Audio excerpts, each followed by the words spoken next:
નમસ્તે મિત્રો, હું છું સિદ્ધાર્થ છાયા.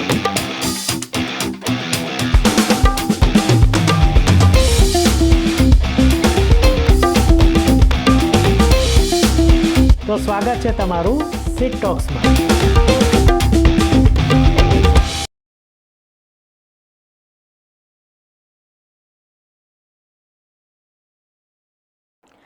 બહુ અઠવાડિયા પછી આપણે કોઈ હિન્દી, એટલે આમ તો તેલુગુ મૂવી છે પણ એને હિન્દીમાં ડબ કરવામાં આવી છે, એટલે ગુજરાતી સિવાયની કોઈ મૂવીનો રિવ્યૂ કરવા જઈ રહ્યા છે. ફિલ્મનું નામ છે દેવરા. એટલે દેર ભાભી એવો કોઈ જ આમાં સંબંધ નથી, પણ દેવરા નામ છે અને જુનિયર એનટીઆરનો આમાં ડબલ રોલ છે. સૈફ અલી ખાન છે, જાહ્નવી કપૂર છે કદાચ આ છે. કેમ મને આટલી તકલીફ પડે છે એ હું કહું પછી તમને. તો આવા 3-4 આપણા જેને જાણીએ એવા નામ છે. એમાં પ્રકાશ રાજ પણ છે. હા, એને આપણે કેમ બોલાય, વરના જયકાંત શિકરે કા ઈગો હર્ટ હો જાયગા, એટલે પ્રકાશ રાજ પણ છે.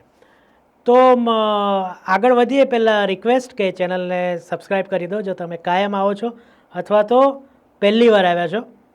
તો શું છે કે અહીંયા આપણને મનોરંજનની દુનિયાને લગતા ઘણા બધા સમાચારો, રિવ્યૂ અને પોડકાસ્ટ જોવા મળે છે. તો અત્યારે સબસ્ક્રાઈબ કરી દો.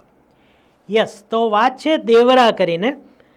એક માઉન્ટેન છે દક્ષિણમાં, એટલે આંધ્રપ્રદેશ અને તમિલનાડુની સરહદ ઉપર એક દરિયા કિનારે એક માઉન્ટેન છે અને ત્યાં 4 ગામ છે. નામ બી બહુ સરળ છે: ઉત્તર ગામ, પૂર્વ ગામ, પશ્ચિમ ગામ અને દક્ષિણ ગામ. આ 4 ગામના લોકો એટલા બધા વિકસિત નથી, પણ જેને કહેવાય ને કે ચોરી, સમુદ્રની ચોરી ઉપર જીવે છે.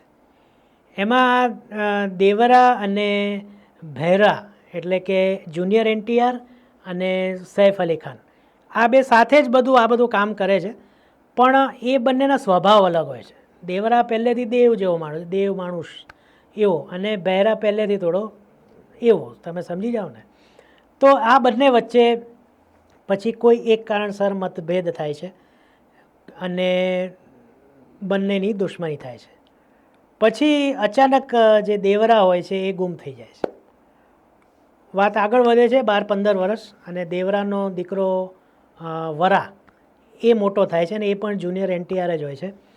એ આવે છે અને પછી વાર્તા આગળ વધે છે. પણ વાર્તા અહીંયા ફિલ્મમાં એવી આગળ વધે છે કે તમને વારે વારે મોબાઈલ જોવાનું મન થાય, કે એમ થાય કે ચલો થોડુંક એક બાર આંટો મારી આવીએ, એમ વાંધો નહીં આવે. એટલે આ પ્રકારની મૂવી છે, તમે સમજી લો. જાહ્નવી કપૂર, મેં જે કીધું કે છે કે નથી, કારણ કે એ છે પણ ના હોય કે ન હોત તો પણ ચાલત. પણ જે મેઇન વસ્તુ આમાં છે, જે કહેવાની છે, કે આના 2 ભાગ તો મિનિમમ આવવાના છે. એટલે આ પહેલો ભાગ કીધો છે એટલે બીજો તો આવશે જ. આ ભાગને જો તમે બીજા ભાગના તૈયારી રૂપે જુઓ તો કદાચ વાર્તા ગળે ઉતરી શકે એમ છે, જો એવું વિચારું તો. કારણ કે જે રીતના અચાનક દેવરા જતો રહે છે અને છેલ્લે જે પ્રકારનો એન્ડ છે, કે જે પેલું કહેવાય છે ને, આપણે વર્ષો પહેલાં તો ના કહું પણ હમણાં થોડા વર્ષો પહેલાં જોયું કે ઈસને ઈસકો ક્યું મારા, ખબર છે ને, એવું બહુ લોકપ્રિય થયેલું.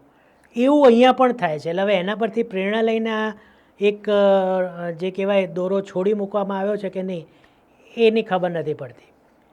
જુનિયર એનટીઆર, એટલે જો હું ઘણીવાર કહેતો હોઉં છું મારા રિવ્યૂમાં કે હું બહુ સાઉથ ઇન્ડિયનની મૂવીનો બહુ મોટો ફેન નથી.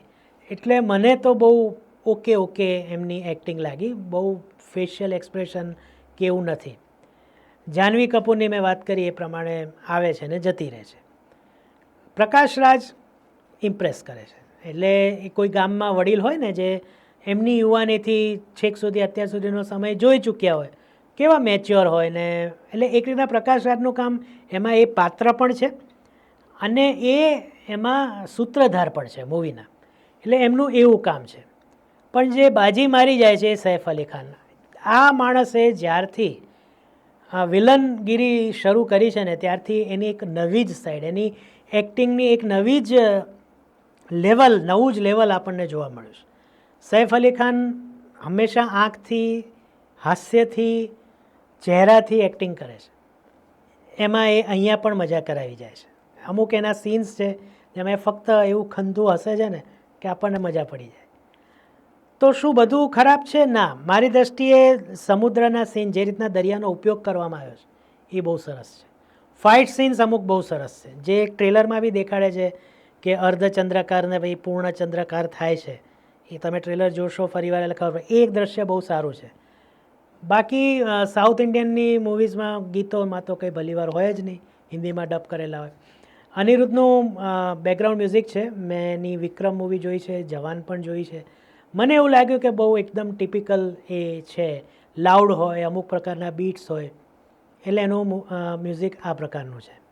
તો ઓવરઓલ આપણે વાત કરીએ તો દેવરા, જો મેં કીધું એ પ્રમાણે બીજા ભાગની તૈયારી રૂપે જો આ બનાવવામાં આવ્યો તો કંઈક એનો જે આશય છે એ ગળે ઉતરે છે.